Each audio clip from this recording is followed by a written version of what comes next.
गुरु के खजाना की सजदा।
मैं अपोधर्मति गुरु की महिमा कहता बहुत सकुचारूंगी कहता बहुत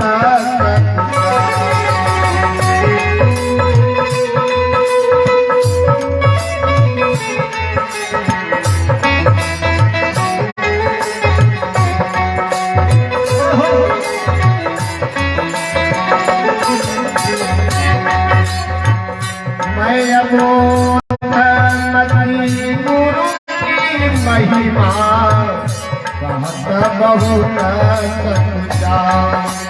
सकुचारूंगी कहता बहुत ज्ञान गगन के प्रखर भान ज्ञान गगन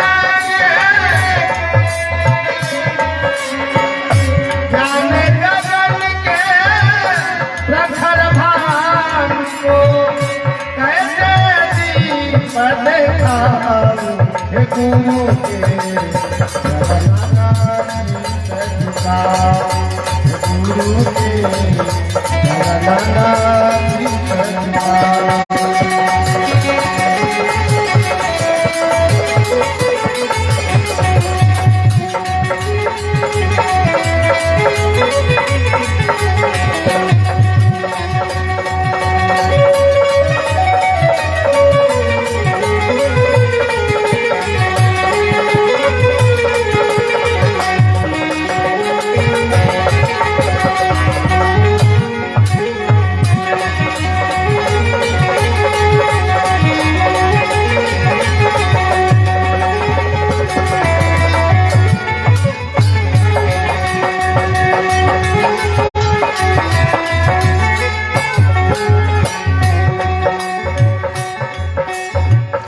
भगति भाव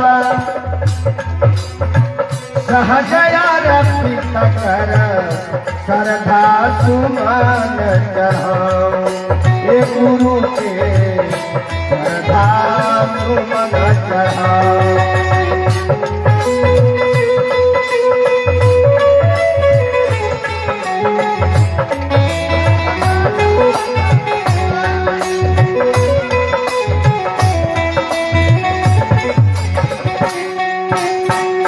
भगति भाव सहजया रपित कर श्रद्धा सुमन चढ़ाऊं स्वामी जी के श्रद्धा सुमन चढ़ाऊं। ज्ञान की माला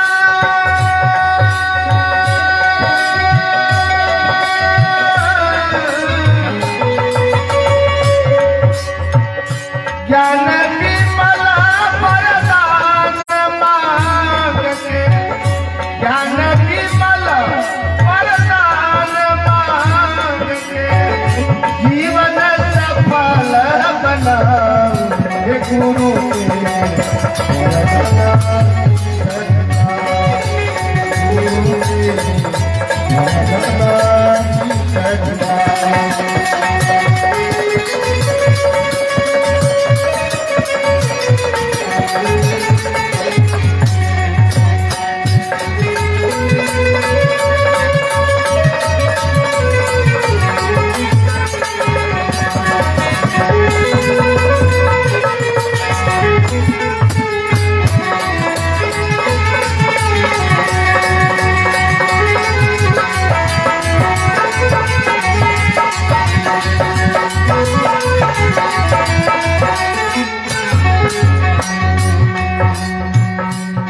अंतिम भाव है। हे जीवन चाह नहीं कुछ दोसर राजन, मन की बात बताओ बताओ जी, मन की बात बताओ।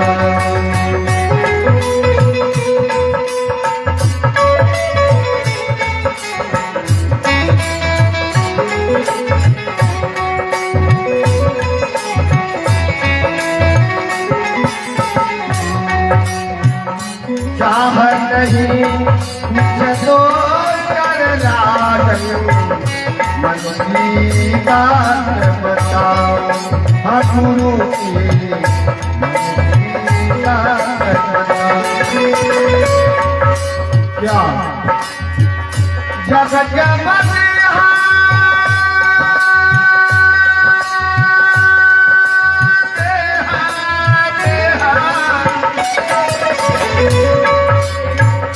जब जब मिले धरती पर, जब जब मिले धरती पर, तब तब दर्शन पाओ।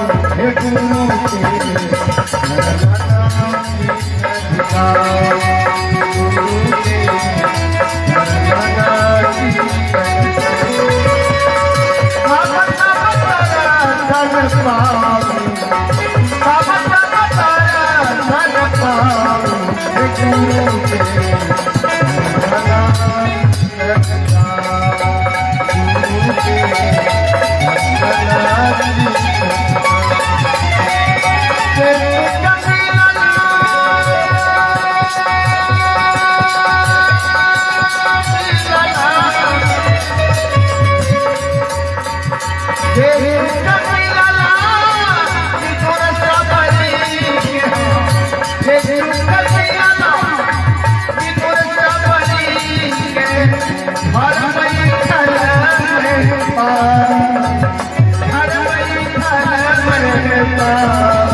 लक्ष्मीनाथ समारंभा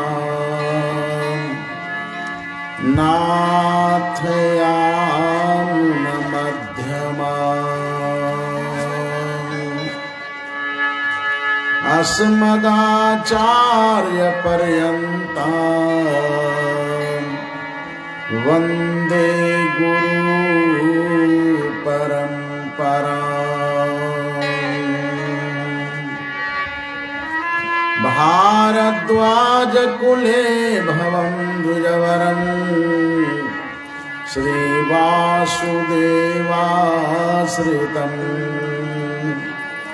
श्रीसिद्धान्तविवर्धकं मुनिवरं मग्नं प्रमोदार्णवे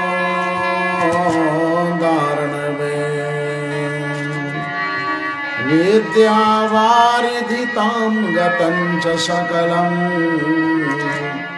शास्त्रं समाभ्यस्यतं श्रीमन्तं धरणीधरं गुरुवरं नित्यं मुदा संश्रये। बोलिए श्री वृंदावन बिहारी लाल की जय। श्री हनुमान जी महाराज की जय। श्री राघवेंद्र भगवान की जय। भाष्यकार श्री रामानुज स्वामी जी महाराज की जय। परम पूज्य श्री गुरुदेव भगवान की जय। जय जय श्री सीताराम।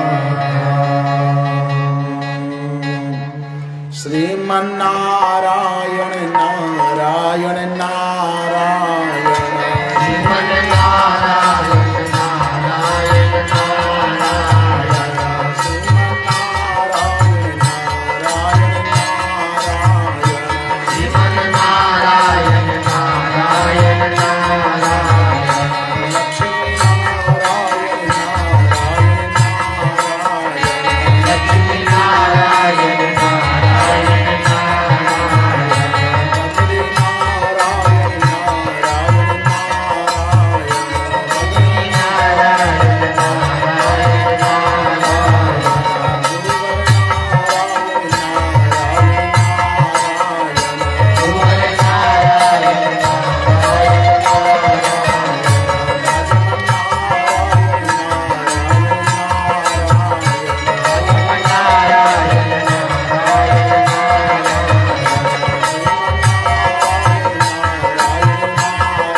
परम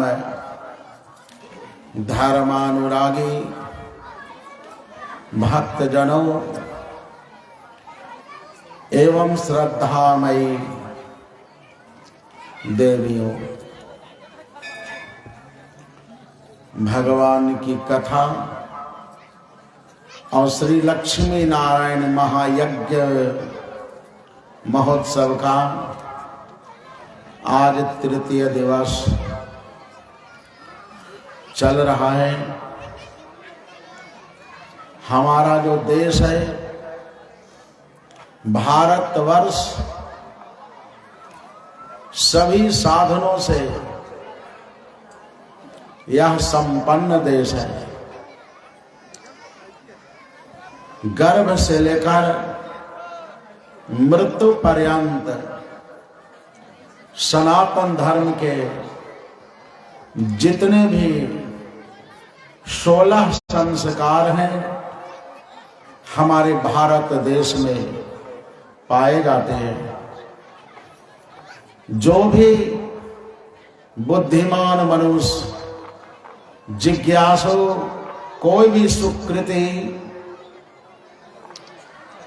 जिज्ञासु पुरुष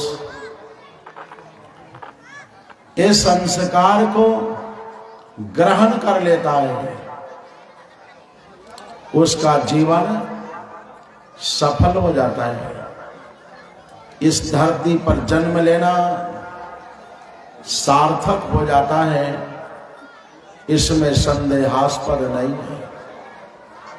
जितने भी देवता हैं इसी संस्कार को पाने के लिए मानव चरित्र को इस जगत में आचरण के रूप में उतारने के लिए इस धरती पर जन्म लेना चाहते हैं, देवलोक से मुक्ति पाना चाहते हैं। ये देवता भगवान से प्रार्थना करते हैं कि हे प्रभु, इन मनुष्यों ने ऐसा कौन सा पुण्य कार्य किया है जिसके परिणाम स्वरूप इन्हें मनुष्य की जोनी मिली, कर्म करने का मौका मिला, भागवत की कथा सुनने का अवसर मिला। कोई पूर्व जन्म का कोई अच्छा संजोग, कोई पुण्य कर्म, कोई संस्कार जरूर होगा। देवता कहते कि अहो अमीशां किमकारि शोभनम प्रसन्न येषां सुदुता स्वयं हरिः यैर्जन्म लब्धं ऋषुभारताजिरे मुकुंद सेवोपैकं स्पृहाहिनः न यत्र वैकुंठ कथा सुधापगा न साधवो भागवतास्तदाश्रयः न यत्र यज्ञेश मखा महोत्सवा सुरेश लोकोऽपि न वैश सेव्यता। जो कोई भी मनुष्य का चोला धारण करता है, यज्ञ पुरुष भगवान की उस पर कृपा बरस जाती है और हम सब देवता पुण्य का बल पाकर स्वर्ग में जरूर आ गए, किंतु मुझे डर बना हुआ है, निरंतर हम भयभीत हैं। जिस दिन मेरे पुण्य का बल क्षीण हो जाएगा, नष्ट हो जाएगा, उसी दिन त्रिशंकु की तरह मैं स्वर्ग से ढकेल दिया जाऊंगा। स्वर्ग में स्थान नहीं मिलेगा। जब तक पुण्य का बल है तभी तक स्वर्ग में घना घन घनाकार घंटियां बजती हैं।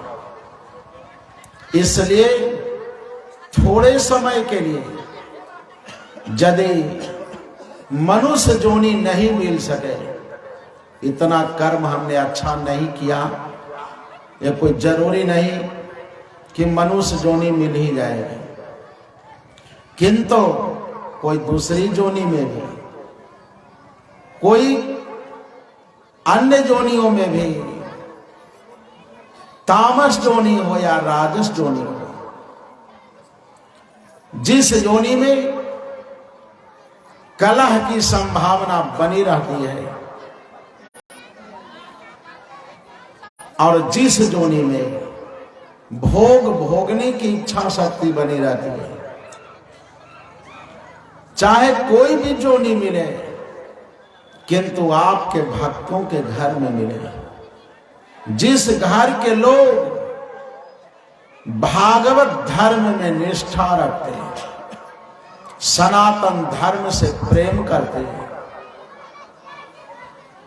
सनातन विषयों की चर्चा सुनना पसंद करते हैं,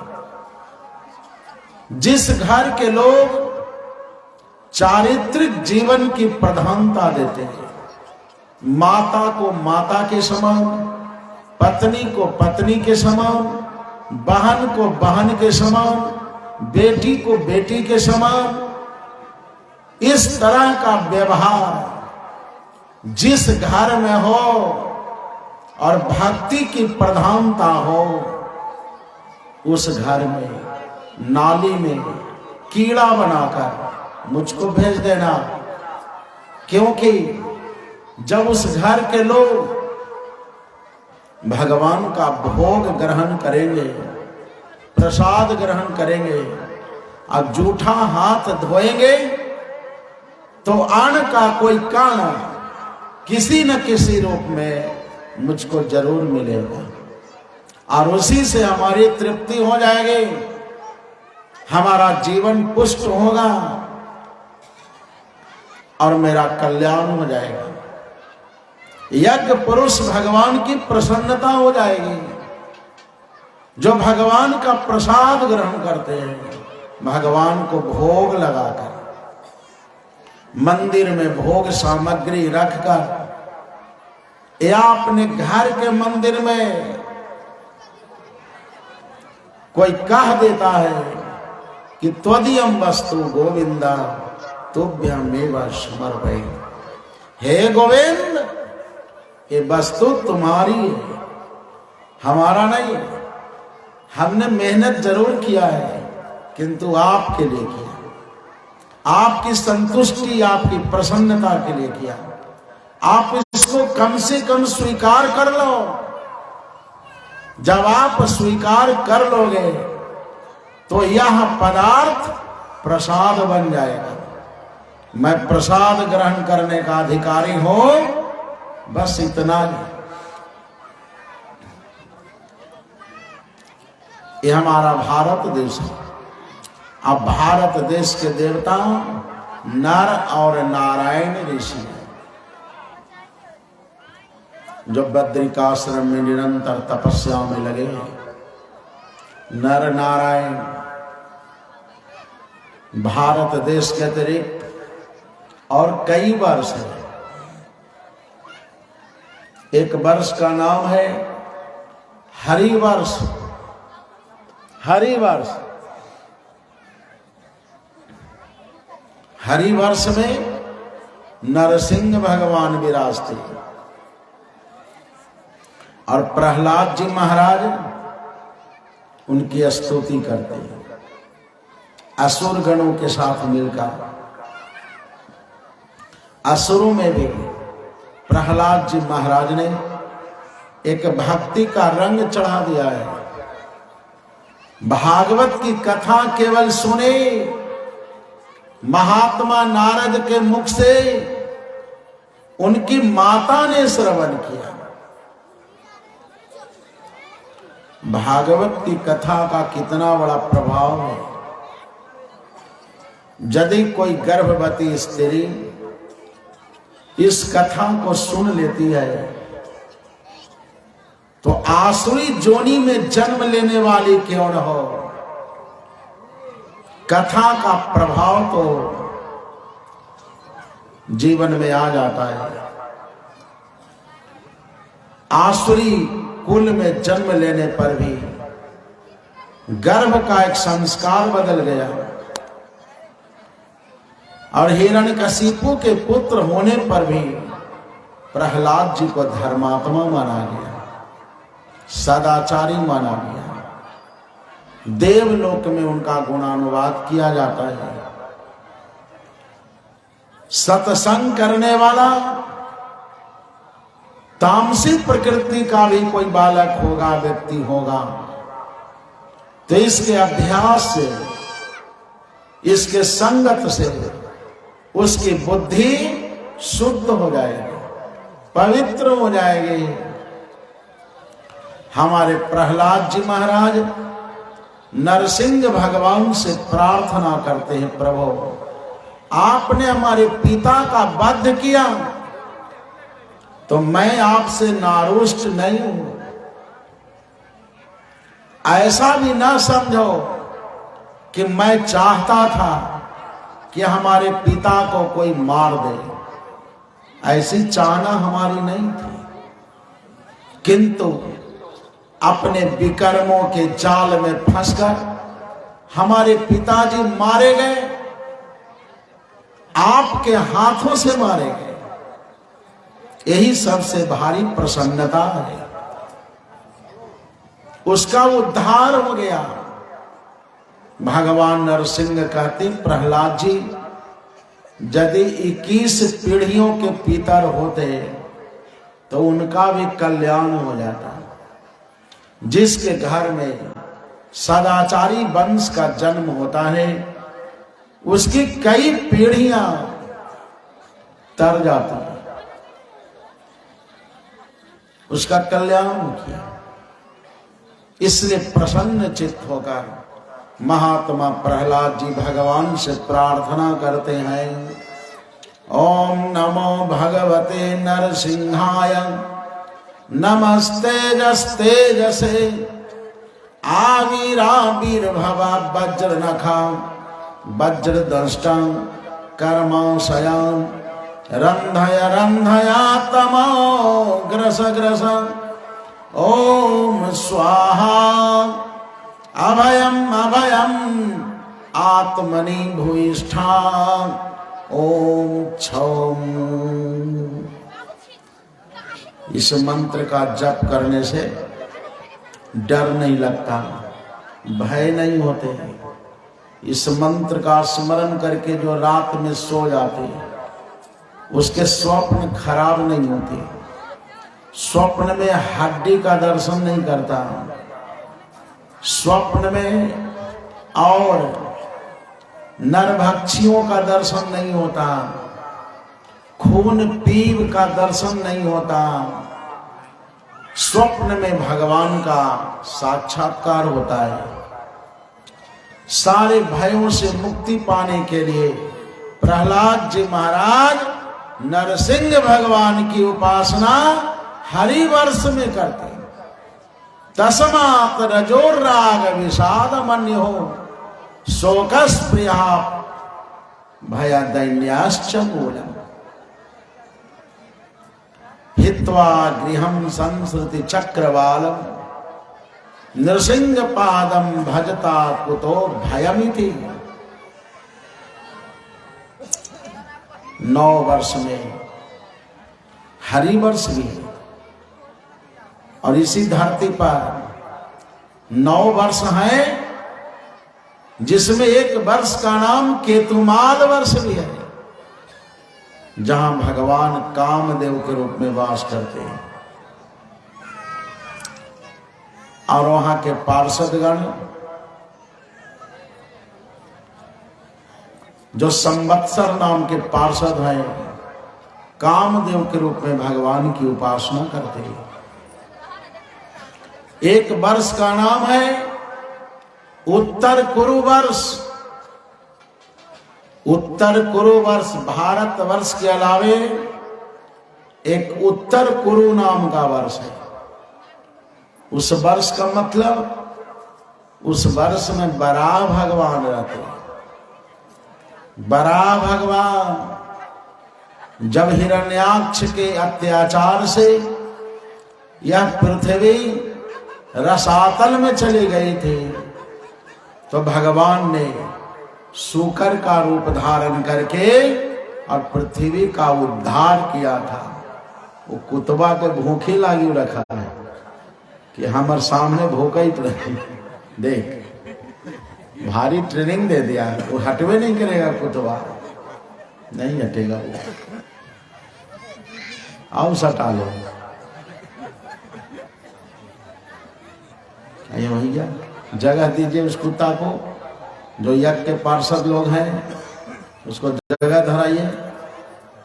अपमान किसी का नहीं है, लेकिन जगह पर सबका सम्मान करिए। हरे नमः। एकदम शांत चित्त से बैठकर प्रेम से भगवान की कथा सुननी चाहिए। उत्तर कुरु वर्ष में बराह भगवान शुकर का रूप धारण करके विराजते हैं और माता पृथ्वी बराह भगवान की उपासना करती है, क्योंकि पृथ्वी का उद्धार शुकर रूपधारी बराह भगवान ने किया। श्रेष्ठ दिवस को परमात्मा का अवतार हुआ है, इसलिए उनका नाम बराह भी है। इसी फाल्गुन के महीना में अगर कोई शुकर की खोदी हुई मिट्टी, जो जंगलों में कंद मूल फल खाते हैं, उसकी खोदी हुई मिट्टी पूरे शरीर में लगाकर 12 दिनों का जो व्रत कर लेती है स्त्री, उसके जीवन में शुद्ध वंश की प्राप्ति हो जाती है। अगर वंश है तो पवित्र हो जाता है।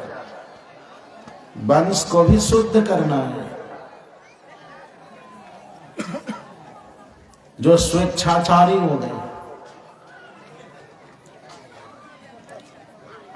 हमारे एक वर्ष का नाम है ईलावृत वर्ष। ईलावृत वर्ष, ईलावृत वर्ष में एकमात्र भगवान शंकर जी वास करते हैं और पार्वती स्त्री के रूप में।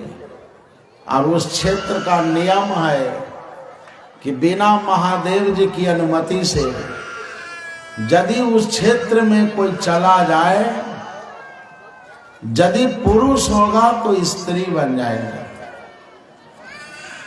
स्त्री, भारत देश के राजा सुद्युम्न स्त्री बन गए थे। महादेव जी का नियम है, हमारी अनुमति के बिना हमारे क्षेत्र में जो आएगा उसको स्त्री बनना ही पड़ेगा। स्त्री वेश में ही बुद्ध से उनकी भेंट हुई थी और उसी के वंश में पुरूरवा राजा का जन्म होता है। इलावृत वर्ष महादेव जी भगवान से प्रार्थना करते हैं, प्रभु भजे भजन्यारण पाद पंकजम भगस्य कृतस्नस्य परम परायणम भगस्य कृतस्नस्य परम परायणम भक्तेश्वलम भावित भूत भावनम भवापहम त्वा भव भावमेश्वरम यमाहुरस्य स्थिति जन्म संयमम त्रिभिर्विहीनम यमनंतम ऋषयः न वेद साक्षात् न वेद सिद्धार्थमिव क्वचित् स्थितम भूमंडलम मूर्ध सहस्रधामसो। महादेव जी कहते हैं, हे प्रभु, जो आपके चरण कमलों में निष्ठा रखते हैं, जिन्होंने अनन्य भाव से आपकी सेवा की है, जो आपके शरणागत हैं, वैष्णव धर्म में दीक्षा देते हुए ठाकुर जी को सिर पर रखा जाता है, शरणागति कराई जाती है, भगवान से प्रार्थना होती है कि हे प्रभु, ये भटकता हुआ जीव आपकी शरण में आया है, आप इसके अपराध को क्षमा करो। जो आचार्य होते हैं ठाकुर जी के चरणों में अर्जी पेश करते हैं। शरणागति, शरणागति का बहुत बड़ा महत्व है। महादेव जी शरणागति के विषय का वर्णन करते हुए कहते हैं कि भजे भजन्यारण पाद पंकजम, जिन्होंने भी आपके चरण कमलों का आश्रय लिया, उसका भय, डर, संशय, भेद, भ्रम, समस्या सब खत्म हो गए, उसके सारे कलंक मिट गए, उसका जीवन स्वच्छ हो गया, वह पवित्र हो गया। और जिन्होंने आपकी शरणागति नहीं करी, झूठ मूठ का स्वांग रचता रहा, नाटक करता रहा, उसका जीवन इसी संसार में फंस गया, उसकी नैया डूब गई। ऐसा ही देखा गया है आंखों के द्वारा और कानों से सुना गया है, हमारा इतिहास गवाह है। इसलिए जो वैष्णव जन होते हैं वो भगवान की शरणागति करते हैं। जब कोई शरणागति करता है तो उसकी भुजाओं में शंख और चक्र दिए जाते हैं। ये भगवान के आयुध हैं। शंख में सरस्वती वास करती है और चक्र सुदर्शन जीवन को भय मुक्त कर देता है। कहा गया है कि द्वारिका जरे तो कहीं मरे, जब द्वारिका छाप लग जाता है ना तो कहीं मरेगा तो उसका कल्याण ही होगा। नहीं तो वैष्णव दीक्षा को ग्रहण किए बिना कन्या दान करने का भी अधिकार नहीं होता। वैष्णव दीक्षा को ग्रहण किए बिना कोई पूजा पाठ भी करता है तो सफलता नहीं मिलती। वैष्णवता को ग्रहण करना, ये धरती वैष्णवी है। वैष्णवता का संस्कार जागृत करना, वो कोई बाजार में दुकान में नहीं मिलेगा, वो कोई साधु संतों के सानिध्य में मिलेगा। सत्कर्म करने की जो शिक्षा है, साधु महात्मा भगवान के एक प्रतिनिधि होते हैं और भगवान अपनी बात साधु संतों के मुखारविंद से जन समाज में वितरण किया करते हैं। कभी इस संसार में जो बाप है बेटा का लाश जला देता है, कभी बेटा बाप का लाश जला देता है, किंतु उनके जीवन में वैराग्य नहीं होता। संसार के विषयों की गांठ इतनी मजबूत हो गई है कि उसको खोलना बड़ी मुश्किल है। बड़ी विचित्र लीला है। अहो विचित्रम भगवद विचिष्टितम घनंतम जनोयम निमिषन्न पश्यति ध्यायन्न सद्यर्हि विकर्म सेवितो निर्हृत्य पुत्रम पीतरम जीजीविषति। इस संसार के लोगों को जलते हुए देख करके भी संसार के लोग जीवन धारण करने की इच्छा करते हैं। इसलिए जो शरणागति का विषय है उसको अपने हृदय में सदा के लिए धारण कर लेना चाहिए। हमारे देश के जो पशु पक्षी हैं वो भी धर्म और संस्कार अपनी जोनी में ग्रहण करते हैं। एक कबूतर ने अतिथि सत्कार किया था। कबूतर और कबूतरी का जोड़ा एक घोंसले में रहते थे। जब एक व्याध ने कबूतर को जाल में फंसा लिया,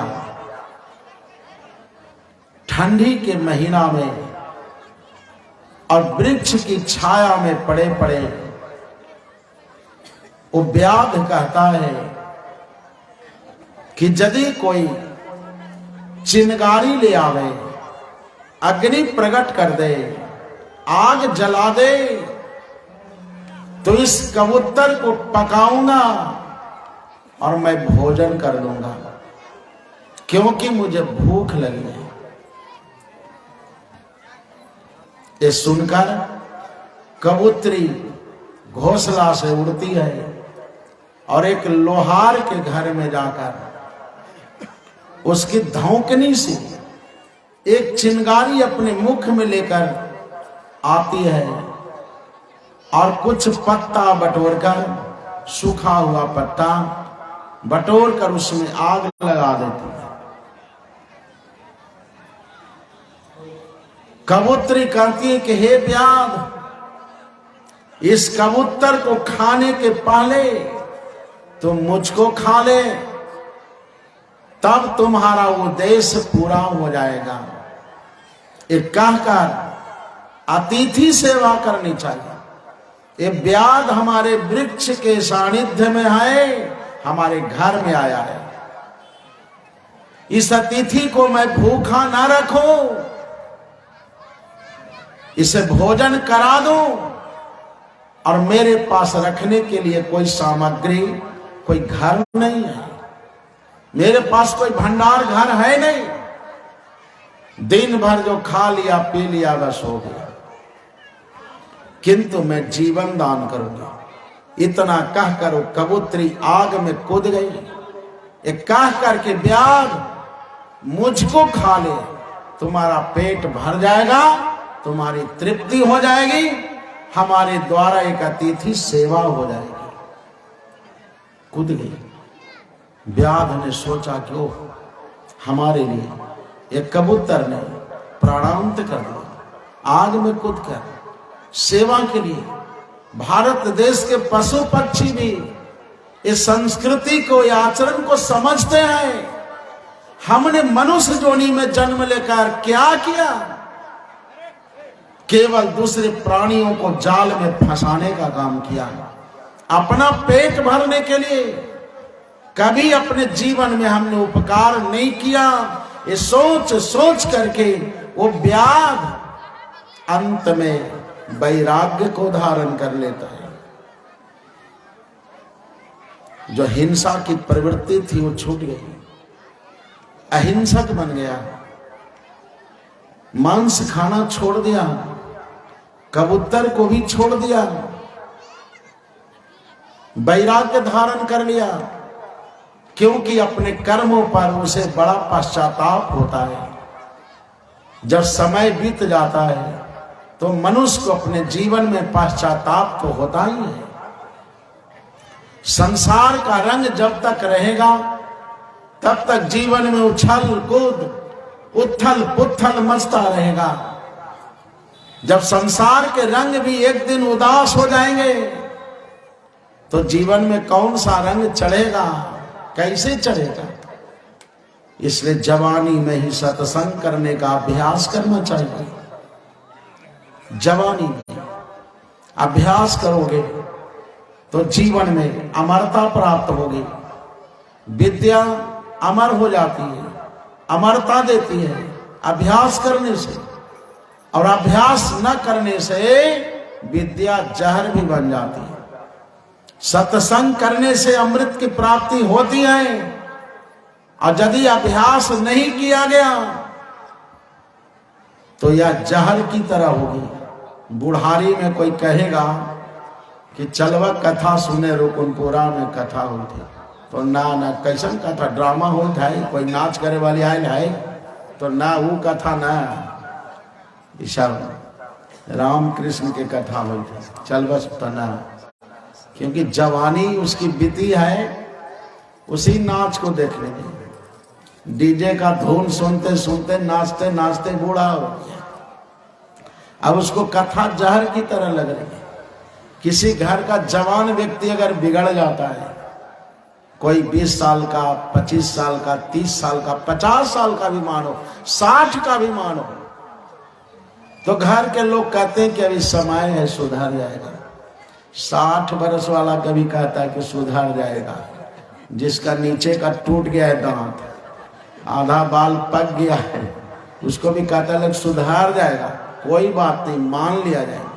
और यदि 80-85 बरस का बूढ़ा अगर नाच देखने जाता हो, डीजे के धुन पर ठुमका लगाता हो, अगर उसके घर के लोगों को कहा जाए कि तुम्हारे घर का बूढ़ा है, ये क्या कर रहा है, नाचने वाली को छूट दे रहा है। घर वाले कहते हैं कि सरकार जन्म के बिगड़ी अब का सुधरे, अब ये नहीं सुधरे। घर वाले कहते हैं, बाहर की बात छोड़ो, घर के लोग। क्योंकि उसकी जवानी बिगड़ गई। जवानी बिगड़ जाएगी तो अंत में वैराग्य धारण करके करोगे क्या? वो तो विवशता होगी, विवश। अगर खीरा की तरह दांत भी लगाओगे तो उसे पापड़ खाने का मजा नहीं आएगा। अगर कोई केमिकल लगाओगे, केस रंगोगे, बहुत लोग रंगते हैं और रंगते रंगते रंगा सियार बन जाते हैं। जीवन में ऐसा ही देखा जाता है।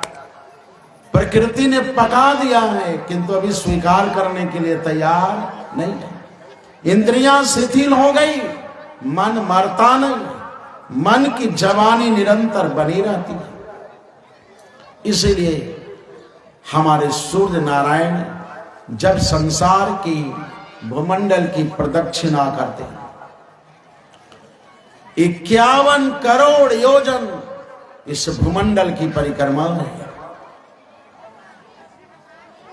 सारे ग्रहों को पार करने में उनका समय लगता है। दक्षिणावर्त परिक्रमा होती है। सूर्य की किरणों से 1 लाख योजन की दूरी पर चंद्रमा वास करते हैं। जो औषधियों के वनस्पतियों के राजा सम्राट कहे जाते हैं। और चंद्रमा से 3 लाख योजन की दूरी पर अभिजित आदि जो 28 प्रकार के नक्षत्र हैं वो वास करते हैं। वहां से 2 लाख योजन की दूरी पर शुक्र वास करते हैं। वो सभी के लिए अनुकूल हैं। शुक्र देवता अनुकूलता की वर्षा करते रहते, शुभ की वर्षा करते। वहां से 2 लाख योजन की दूरी पर बुध का वास है। बुध चंद्रमा के पुत्र है। चंद्रमा की स्त्री का नाम रोहिणी है। चंद्रमा के पुत्र, क्योंकि चंद्रमा ने अपने गुरु की पत्नी का अपहरण कर लिया था। बृहस्पति की पत्नी का नाम था तारा, और उसके गर्भ से बालक का जन्म हुआ। उसको लेने के लिए बहुत बड़ा संग्राम हुआ, देवासुर संग्राम। बुद्ध को लेने के लिए अंत में उस बालक से पूछा गया कि बताओ तुम्हारे पिता कौन है। तो बालक ने कहा कि हमारे पिता का नाम चंद्रमा है। तो बुद्ध को चंद्र कुमार कहा जाता है। वो बुद्ध है। और बुद्ध से 2 लाख योजन की दूरी पर बृहस्पति का वास है। बृहस्पति से 2 लाख योजन की दूरी पर मंगल वास करता है। वो अनिष्टकारी ग्रह है। और मंगल से भी 2 लाख योजन की दूरी पर शनैश्चर का वास है। शनिश्चर, जिसके ऊपर शनिचरा चढ़ जाता है उसकी परंपरा शांत हो जाती है। शनैश्चर, हनुमान जी महाराज उस ग्रह को शांत करते हैं। हनुमान जी की उपासना करनी चाहिए। कोई कोई तो अपने बेटा का भी नाम शनिचरा रख देता है। सन्नी सन्नी। एक बार जब स्वामी जी थे तो कथा हुई थी उत्तरी बिहार में। जब वहां गए साथ में मैं केवल पाठ करता था। हरिवंश की कथा होनी थी किसी घर में, और जिसके दरवाजे पर ठहरे थे ना उसके 2 पुत्र थे।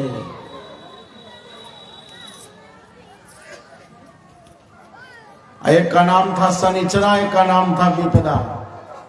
और सवेरे सवेरे उसने अपने पुत्रों को जगाया। कथा होनी है ना, उसको श्रोता बनना था सवेरे सवेरे, क्योंकि उसके घर में चापाकल था। जोर जोर से सिटकिल्ली पीटना शुरू किया। अरे शनिचरा, अरे शनिचरा, उठ उठ। स्वामी जी तो उठ गए। अरे विपदा, अरे विपदा, उठ उठ। स्वामी जी उठ गए, पानी मांग रहे। स्वामी जी ने कहा कि क्या बोल रहा है जी। तो सरकार हमरे दोनों लड़कवन थी, श्रोता बनता थी, माथा मुड़ावे के ये के नाम शनिचरा है विपदा। अब तोरा का नाम है तो हमारा नाम भगोलवा है। ये भगोलवा और शनिचरा के हम कथा थोड़े सुनाएंगे। ऐसा फिर कथा सुनाएंगे फिर तो भगोलवे रहेगा, शनिचरा के बुलावे करेगा। इसलिए नहीं कथा। फिर 1 साल के बाद चैत के महीना में गए तो दोनों का नामकरण संस्कार हुआ। पहले नामकरण संस्कार होगा तब कथा होगी। शनिचरा था, उसका नाम श्रीनिवास दास रखे। विपदा के विष्णु दास रखे। और जो अपने को भगोलवा कहता था उसका नाम भगवान दास रखे। तब कथा हो। हरा भरा वृक्ष है। नामकरण संस्कार। शनैश्चर से 11 लाख योजन के दूरी पर कश्यप इत्यादि 11 ऋषि मुनि वास करते हैं। 7 ऋषियों का वास है जो ध्रुव लोक की प्रदक्षिणा करने का काम करते हैं। ततः उत्तर समाद ऋषया 11 लक्षय जनांतर उपलभ्यन्ते या एवा लोकानां समनुभावयन्तो भगवतो विष्णोर्यत् परमं पदम प्रदक्षिणम प्रक्रमन्ति। सूर्य नारायण का जो रथ है उसकी लंबाई है 36 लाख योजन। इतना बड़ा भूमंडल है। उसकी चौड़ाई है 9 लाख योजन और उसकी जो रस्सी है खींचने वाली वो भी 36 लाख योजन लंबा है। रथ नीडस्तु 60-63 लक्ष्य योजनायतस्तत्तुरीया भाग विशाल स्तावन रविरथ योगो यत्रा हया छंदो नामाना सत्तारुणा योजिता वहंती देवम आदित्यम। और उस रथ को अरुण नाम के सारथी अपने पार्षद गणों के साथ खींचने का काम करते हैं। विष्णु भगवान के जो वाहन है उनका नाम गरुड़ है और सूर्य नारायण के जो वाहन है उनका नाम अरुण है। ये दोनों भाई हैं। कद्रु के गर्भ से दोनों का जन्म हुआ है। विशुद्ध चित्त से भगवान की आराधना करते हैं। बालखिल्य नाम के ऋषि जिनकी संख्या 60,000 है वो केवल स्वस्ति वाचन करते हैं। सूर्य नारायण के तरफ मुख करके जो अंगूठा के पोरुए की तरह है, विशुद्ध अद्भुत स्वरूप और केवल स्वस्ति वाचन करते हैं। जब तक सूर्य नारायण की यात्रा चलती है उनका स्वस्ति वाचन चलता रहता है। सारे ग्रहों को सूर्य नारायण पार करते हैं। 2002 योजन की दूरी एक क्षण में पार करते हैं। इतनी तीव्र गति से उनकी चाल होती है। सारे ग्रह, सारे नक्षत्र, सारे तारे, सारे देवतागण अपने अपने दरवाजे पूजा करने के लिए, सेवा करने के लिए अपनी स्त्रियों के साथ सज धज कर खड़े रहते हैं और पूरे भूमंडल को भगवान सूर्य नारायण प्रकाशित करते हैं, सेवा करते हैं। उनकी जो किरणें आए वही परमात्मा का नेत्र है। सूर्य और चंद्रमा परमात्मा के नेत्र कहे जाते हैं। उसी नेत्र से भगवान सबको देखने का काम करते हैं। हमारे भारत देश में बहुत सी नदियां हैं। ऋतंभरा, सत्यंभरा, अंगिरा, सावित्री, गंगा, जमुना, कावेरी, सतलज, हजारों लाखों नद नदियां हैं और अंत में सब अपने आश्रय समुद्र में जाकर विलीन हो जाती है। बहुत से पर्वत हैं। मणिमान नाम का पर्वत है जहां विष्णु भगवान तपस्या करते हैं। कैलाश, सुमेरु, मंदराचल, मलय, बहुत से पर्वत हैं। हमारे यहां द्वीप है। द्वीप 9 प्रकार के द्वीप हैं। क्रौंच द्वीप है, प्लक्ष द्वीप है, सालमली द्वीप है, जम्बो द्वीप है जो संकल्प में बोला जाता है, जहां जामुन का फल गिरता है हाथी के बराबर। और जब पृथ्वी पर वो फल गिरता है तो उस पृथ्वी पर वो फल के फट जाने से एक रस की धारा बहती है। नीकरम स्वरोचीषा विधमन्ते। ये नागों की संख्या है। एक नाग है उसका नाम शंख है। कुली महाशंख, धनंजय, धृतराष्ट्र, शंखचूड़, कंबल, अश्वतरन, देवदत्त, ये नागों की संख्या है। इस पृथ्वी के अंदर जो पाताल नाम से जाना जाता है, जहां शेष भगवान विराजते, ये पृथ्वी को अपने फन पर धारण करते हैं। अपने सिर पर सरसों के दाना की तरह। अब पता नहीं चलता है कि वसुंधरा कहां पर है, पृथ्वी कहां है। पूरे भूमंडल को सरसों के दाने की तरह अपने सिर पर धारण करते हैं। एक सूतल लोक है जहां बलि राजा का वास है, और वामन भगवान जिनकी चौकसी करते हैं। हमारे सुखदेव मुनि कहते हैं कि जिसकी रक्षा भगवान करेंगे उसको किसी से डरना है क्या। संसार के लोग रक्षा करने में समर्थ नहीं है, किंतु ठाकुर जी ने जिसकी रक्षा का भार ले लिया उसको कोई बाल वांका नहीं कर सकता।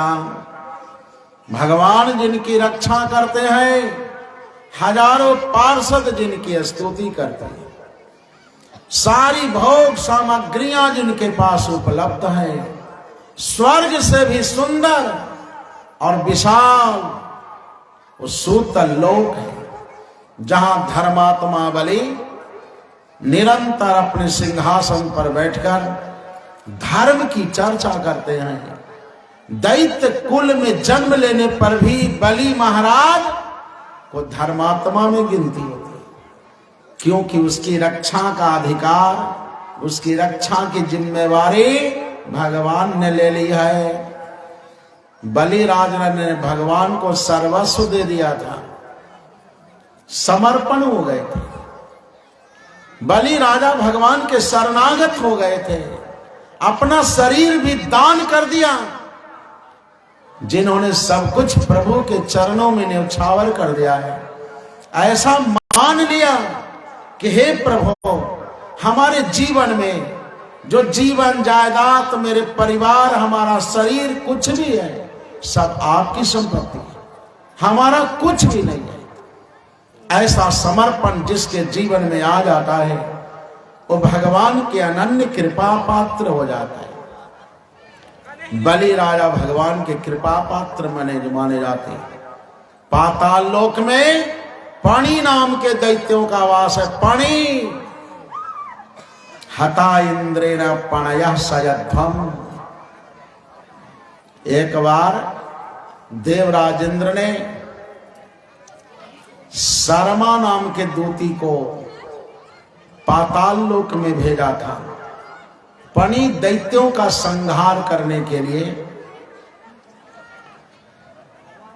तो पणि नाम के दैत्यों ने शर्मा से कहा कि तुम ऐसा उपाय करो कि इंद्र के साथ हमारी मित्रता हो जाए, तुम हमारे पक्ष में हो जाओ। किंतु शर्मा ने ऐसा नहीं किया। हता इंद्रेण पणयः सयध्वम्। और इंद्र ने पणि नाम के दैत्यों का संहार किया था।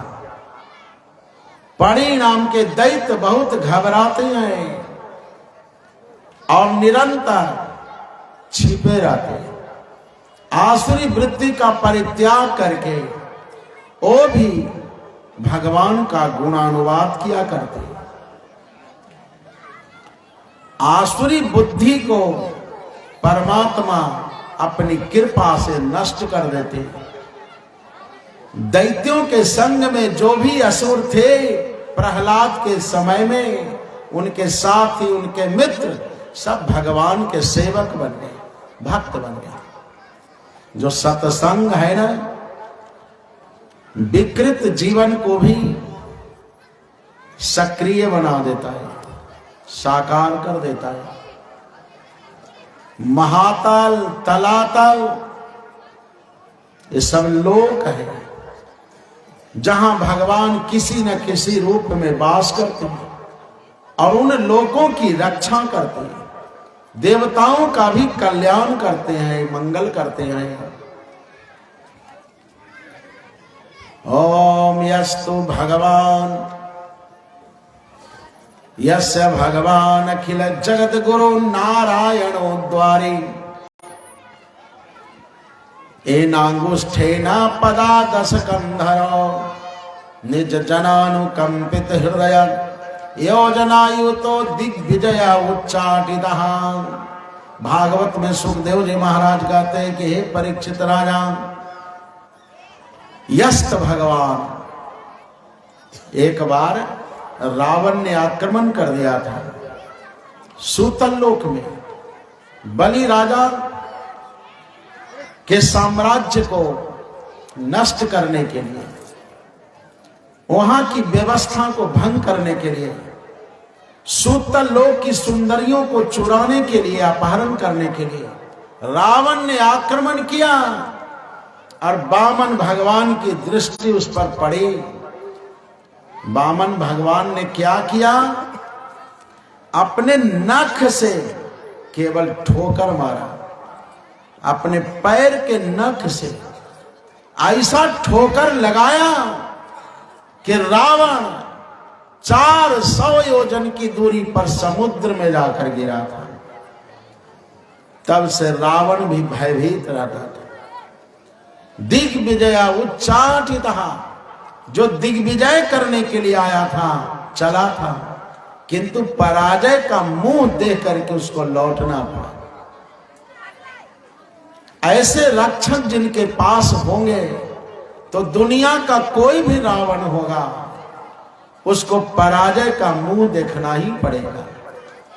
इसलिए कहा है कि शरणागति करो, भगवान की शरण में रहो, धर्म को हृदय में धारण करो, क्योंकि धर्म ही जोड़ेगा।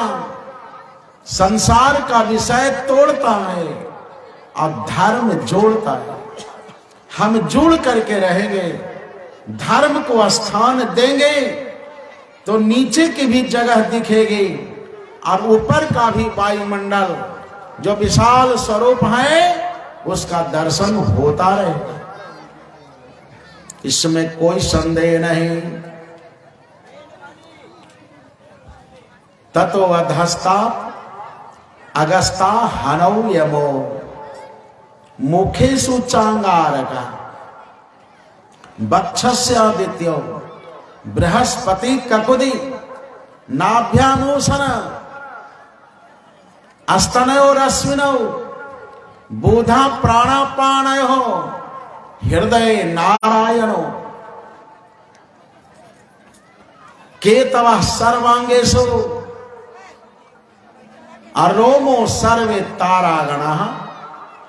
कहा कि भगवान का एक नाम है शिशुमार है, जो सूस का रूप धारण करके रहते हैं। पाताल लोक में भगवान सूस शिशुमार नाग के रूप में, उनका जो मुख होता है ना नीचे की ओर होता है, उसकी उनकी थूथनी में नीचे की ठोड़ी में जमराज वास करते हैं और मुख में मंगल का वास है। वक्षस्थल में सूर्य नारायण का वास है। जो ककूद होता है पुट्ठा पुट्ठा पीठ, उसमें बृहस्पति का वास है। जो प्राण और अपान इत्यादि स्वरूप है परमात्मा का स्वरूप, प्राण अपान उदान व्यान इत्यादि के रूप में जाने जाते हैं। जो प्राणों की सत्ता है वहां बुद्ध का वास है। स्तनों में अश्विनी कुमार का वास है। रोम में सारे तारेगण वास करते हैं। जितने तारेगण हैं आकाश में जो टिमटिमाते हैं सब परमात्मा के रोम है। रोम रोम में तारे गणों का वास है और सारे अंगों में केतु का वास है। राहुर गले, गला में राहु नाम का ग्रह वास करता है। ये सिंहिका का पुत्र है राहु। सूर्य और चंद्रमा को ग्रसने के लिए आता है। जितने समय तक ठहरता है उसी को ग्रहण काल कहते हैं। ग्रहण काल आ जाए तो सावधान हो जाना चाहिए। ऐसा नहीं कि ग्रहण काल में एकदम सपा सप मारते रहो तो होगा क्या। ग्रहण काल में भोजन करोगे तो असाध्य रोग पैदा होगा। कितना लवण भास्कर खाओगे पचवे नहीं करेगा, न गैस शांत होगा। ग्रहण के दोष से भी लोग पीड़ित हैं, पेट के असाध्य रोग से पीड़ित हैं। ग्रहण काल में देवता भोजन स्वीकार नहीं करते, देवता उदास हो जाते हैं। और इस मर्त लोक का मनुष्य को यदि भोजन कर लेता है तो उसका जो फल होता है ना असाध्य, कोई चिकित्सा पद्धति से ठीक होने वाला नहीं, उसकी अकाल मृत्यु हो जाती है। ग्रहण काल का सम्मान करो।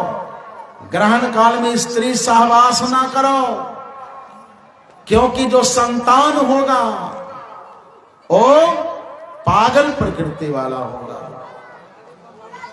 जो संतान होगा क्रूर प्रकृति वाला होगा, मंद विचार वाला होगा।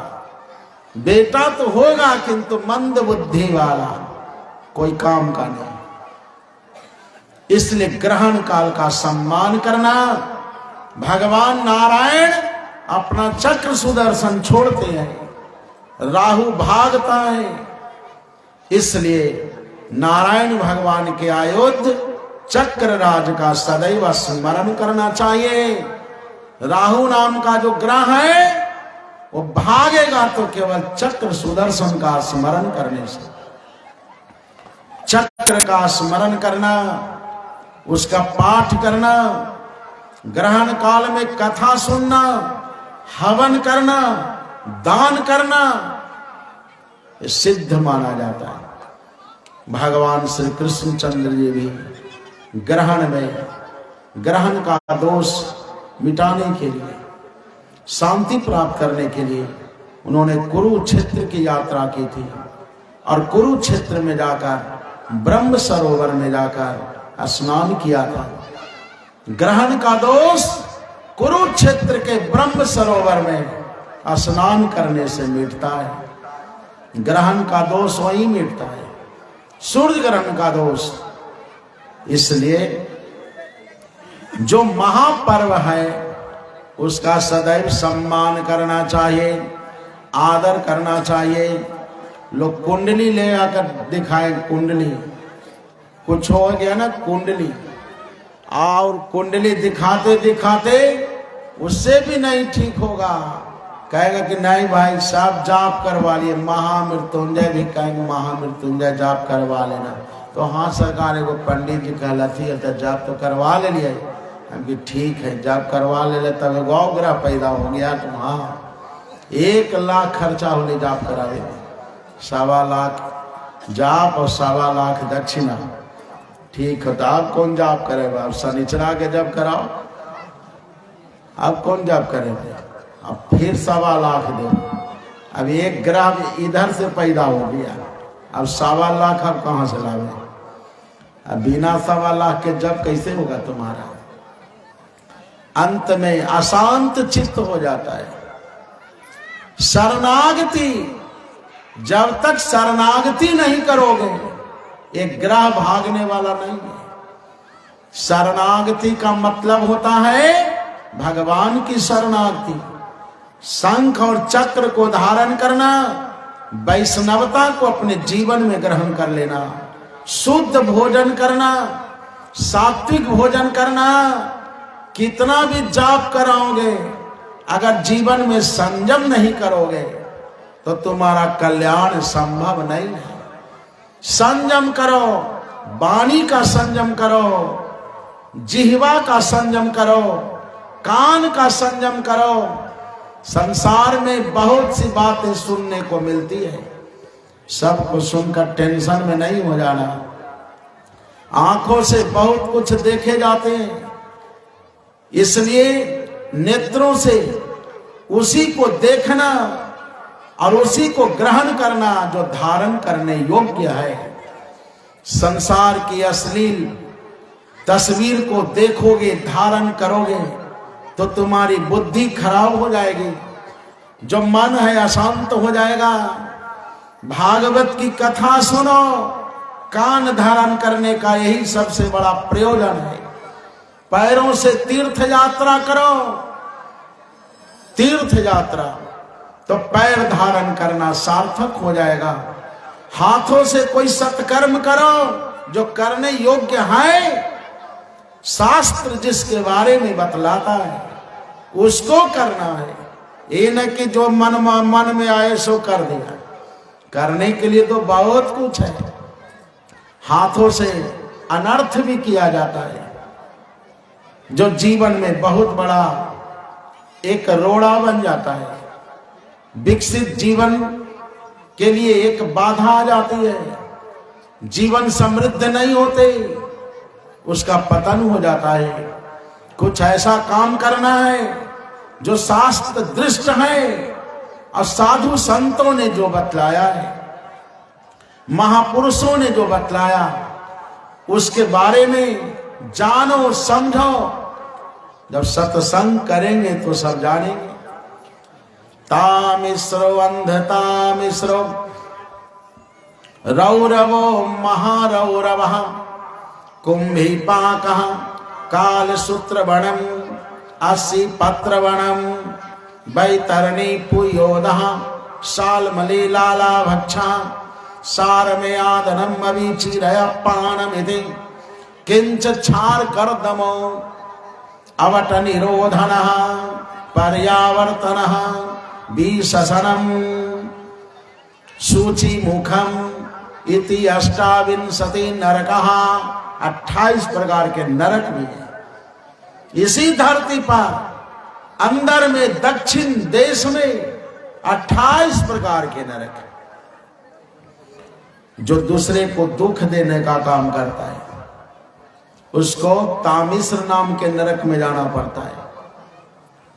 जो दूसरे की स्त्री का हरण करता है उसको अंधता मिश्र नाम के नरक में जाना पड़ता है। और जमराज उसके गला को घोटने का काम करते हैं। जो दूसरे का गला घोटा है ना, जो कबूतर तितर बटे बकड़ा बकड़ी कुत्ता कुत्ती मार के खाया हो, उसको उसी तरह से जो अपनी सवर्णा भारजा का अपमान किया हो उसको उसी तरह से वहां दुख भोगना ही पड़ता है। वही औरत प्रचंड रूप धारण करके उसको सताती है। ये जमराज का आदेश होता है, इसको उसी तरह से दुख दो। जो गवाही में झूठ बोलते हैं, आजकल पैसा लेकर के झूठ बोल के किसी को फंसा देगा, तो उसको उसी तरह से होता है। अविची नाम के नरक में जाना पड़ता है। वहां जंगल में जो पत्ते होते हैं ना, तलवार के धार के सदृश होते हैं, वो टूट टूट कर उसके शरीर पर गिरते हैं। उसका सारा शरीर लहू लुहान होता है, बहुत चित्कार करता है, रोता है, छोड़ दे छोड़ दे। झूठा गवाही देने वाले की ही दुर्दशा होती है। और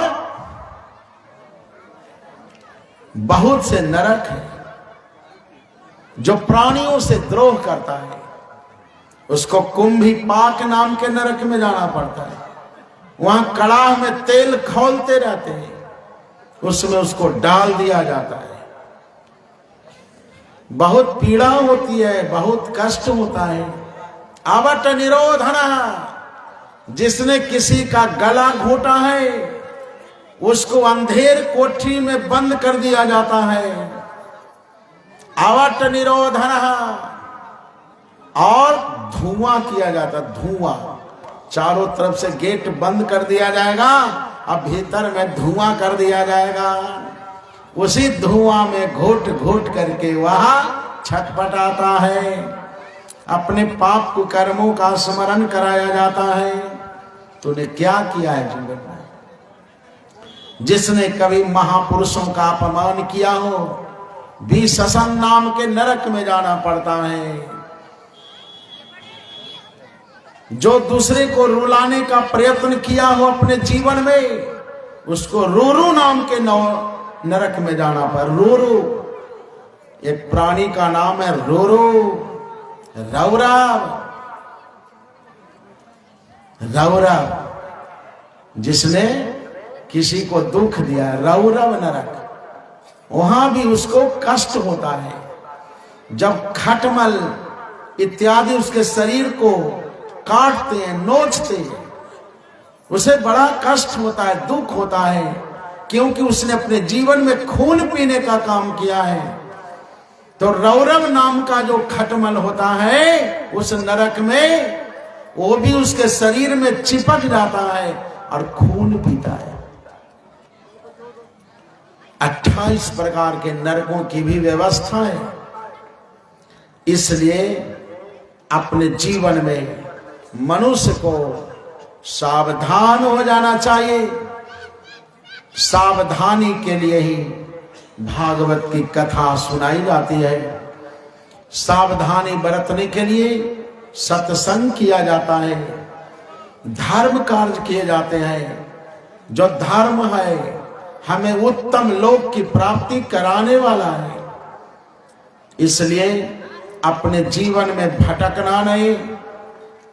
बहुत मुश्किल से, बड़े प्रेम से, बहुत भटकते भटकते कहीं पुण्य जन्मों का संस्कार हो गया है, कहीं सत्संग की आवाज हमारी कानों में पड़ी है, जिसके फलस्वरूप मुझे मनुष्य की जोनी मिली। इसलिए अपने जीवन में अपने को संभाल करके रखना। और मनुष्य जीवन देव जीवन है। मनुष्य जीवन देवत्व की प्राप्ति कराने वाला जीवन है। और सभी प्राणियों के साथ समरसता को बना करके रखना, वाणी का संयम करना, पुरुषार्थ के कार्य करना, स्त्रियों को स्त्री धर्म और पुरुषों के लिए पुरुषार्थ। ऐसा नहीं है कि औरतें घर में सब कुछ करें, ना करवा तो लाठी से मारो। लगता है कि नौकरानी बन करके आई है।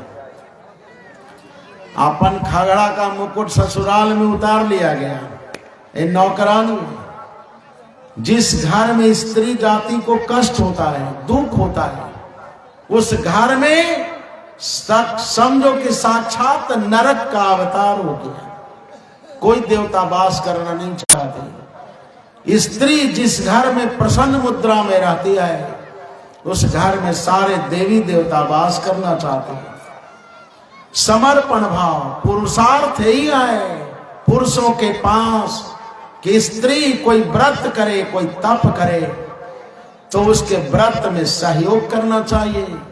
ऐसा नहीं कि कोई नारी एकादशी में हो, अब देवता जी दारू पी करके आवेंगे उधर से, कहेंगे कि ला हमरा भूख लगल है तो एकादशी के लिए आ, एकदम ढवाढल मारना शुरू करेंगे, तो कहाँ जाएंगे? ये कलंक है। इसलिए हमारा भागवत कहता है कि सावधान हो जाओ, चेत जाओ, उठ जाग मुसाफिर भोर भई, अब रैन कहाँ जो सोबत है। जो सोबत है सो खोबत है, जो जागत है सो पावत है। पाना है तो जागना पड़ेगा। उत्तिष्ठता जागृता प्राप्त बरानी बोधता, हमारी श्रुतियां कहती है, हमारा वेद कहता है, हमारे महापुरुष कहते हैं कि जागो। जागने का मतलब ये नहीं कि आंख फाड़ करके दिन रात जागे रहो, नहीं। जागने का मतलब है कि अंतर की ज्योति को जगाओ, चेत जाओ, सावधान हो जाओ। जब सावधान हो जाओगे तो सब कुछ तुम्हारे हाथ में आ जाएगा। लापरवाही करोगे तो आया हुआ भी चला जाएगा। ऐसा ही संसार में हुआ है। इसलिए बहुत बड़ी शिक्षा भागवत की कथा के द्वारा मिलती है। आज इतना ही कहकर मैं अपनी वाणी को विराम देता हूँ। बोले श्री वृंदावन बिहारी लाल की जय। श्री हनुमान जी महाराज की जय। कल सूर्य वंश की कथा आप सभी भक्तजन सुनेंगे। जिस वंश में राजा रामचंद्र जी का अवतरण होता है, कल चतुर्थ दिवस में सुनने को मिलेगा। सीताराम सीताराम सीताराम कहिए। सीताराम सीताराम सीताराम कहिए। सीताराम सीताराम सीताराम कहिए। सीताराम सीताराम सीताराम कहिए। चाहे वेद राख राम ताहि वेद रहिए। चाहे वेद राख मुख में हो राम नाम राम सेवा हाथ में। मुख में हो राम नाम राम सेवा हाथ में। तू अकेला नाही प्यारे राम तेरे साथ में। तू अकेला नाही प्यारे राम तेरे साथ में।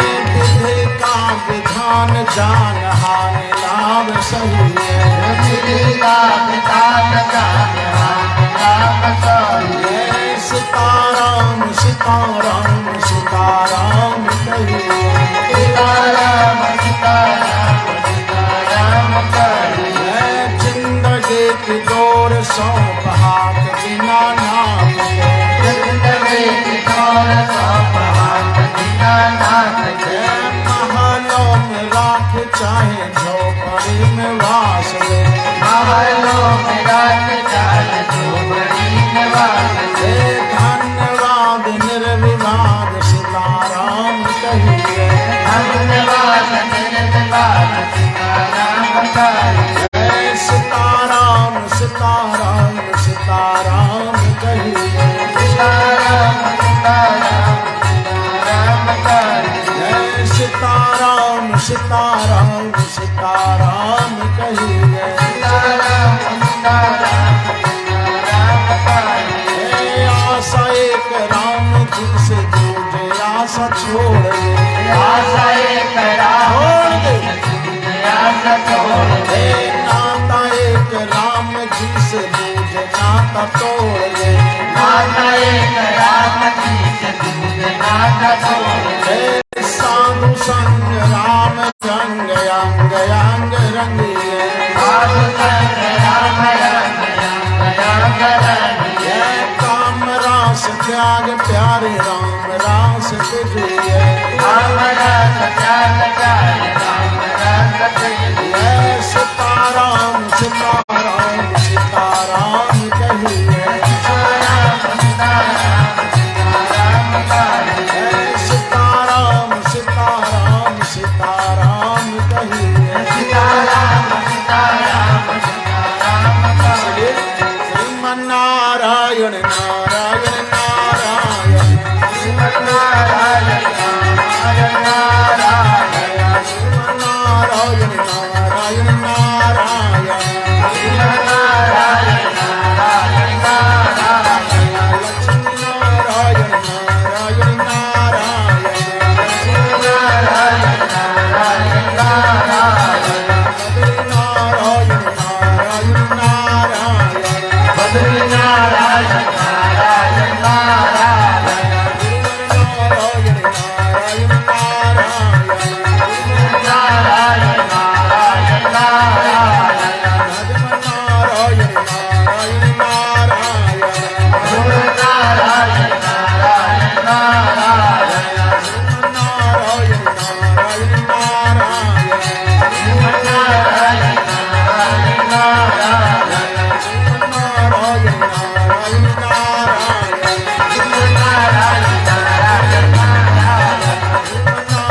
नारायण भगवान की जय।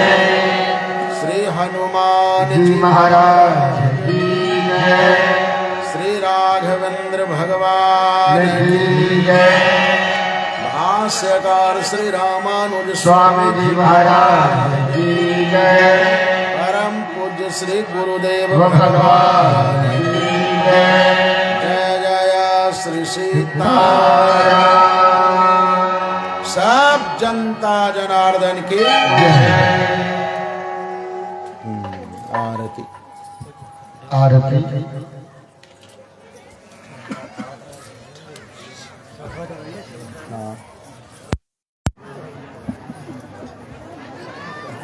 ओम इदगं कहभिः प्रजननं मे सुदशवीरं सर्वगणं सदये आत्मसदे प्रदासदे सुसदे लोकसर्वभयसदे अग्निः प्रदां बहुलां मे भग्नं वयोरेणुवसमासु तत्रः ओम श्रीः कान्ताय कल्याणाय निलये नित्यर्जुनां श्रीवेङ्कटनिवासाय श्रीनिवासाय मङ्गलम्। भारद्वाजकुलारविन्द भवने विद्याप्रियं वैष्णवं श्रीमन्तं पुरुषोत्तमं गुरुवरं विप्रावतं सम्भजे। प्रेमचोर स्वामी जी महाराज की जय। हरि हरि नरसिंह भगवान की जय। ई राम जी करत भगत प्रहलाद नरसिंह तुम्हारी आर राम जी करता भगत प्रहलाद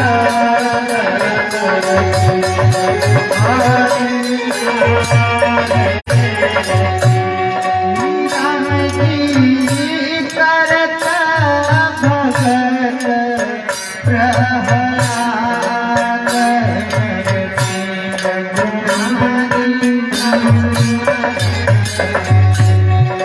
राम जी करता भगत प्रहलाद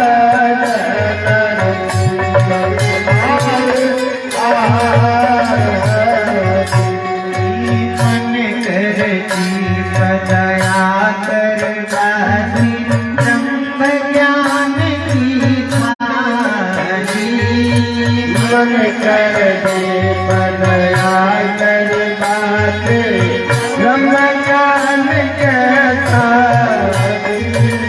मन कर दया कर बाती ब्रह्म ज्ञान की खाजी मन कर दे दया कर बाती ब्रह्म ज्ञान के ब्रह्म ज्ञान के खाजी ब्रह्म ज्ञान के पांच तत्व के दियरा मारे जय हो। दीनयाति नरसिंह तुम्हारी आर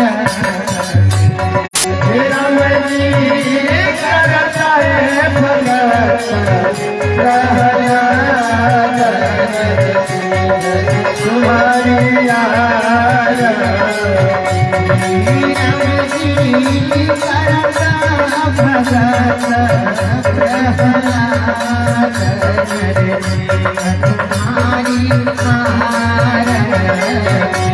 तुम्हारे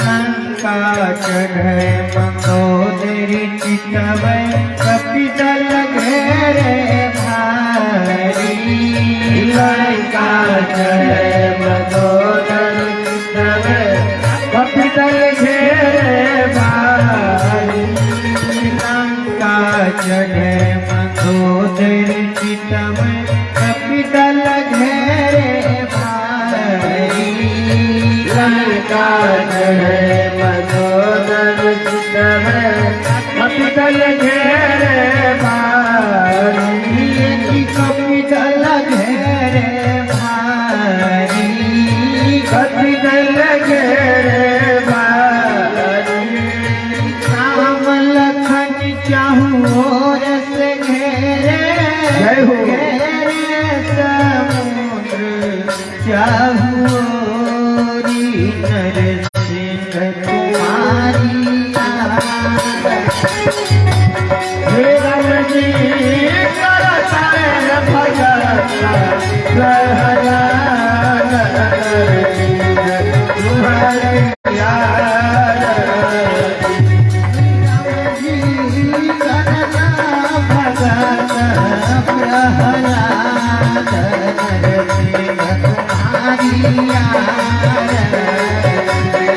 राम जी करता है भजन सहना तुम्हारे नदी को ब्रज ऊपर ब्रज बनाए नदी को ब्रज ऊपर ब्रज बनाए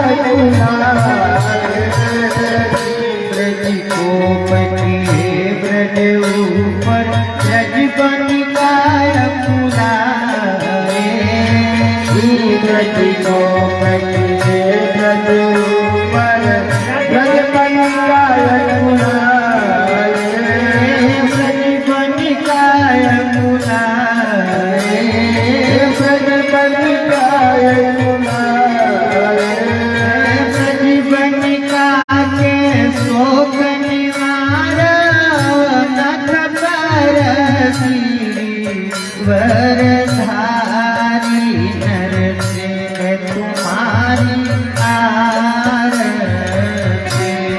राम जी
भगवान की जय।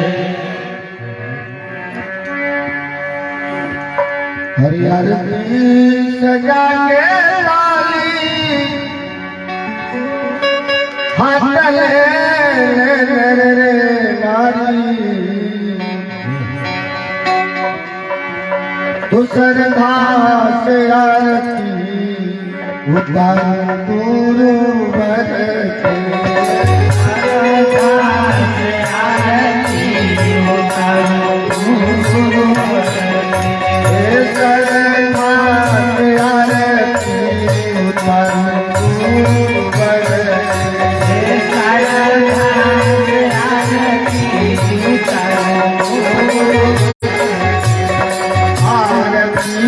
सजाए थाली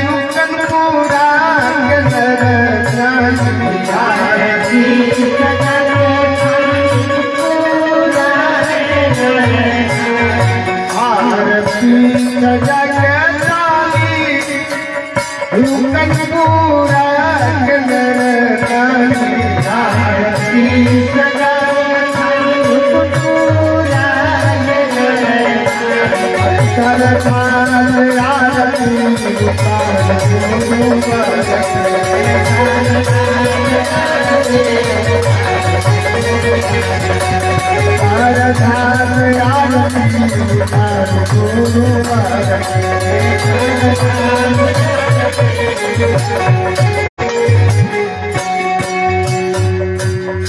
माल में तिलक सोहे देखी देखी मन मोहे माल में तिलक सोहे देखी देखी माल में तिलक सोहे देखी देखी मन मोहे माल में तिलक सोहे देखी देखी मन मोहे काला तुलसी के माल दूर पर के काला तुलसी के माल दूर पर के काला आरती उतार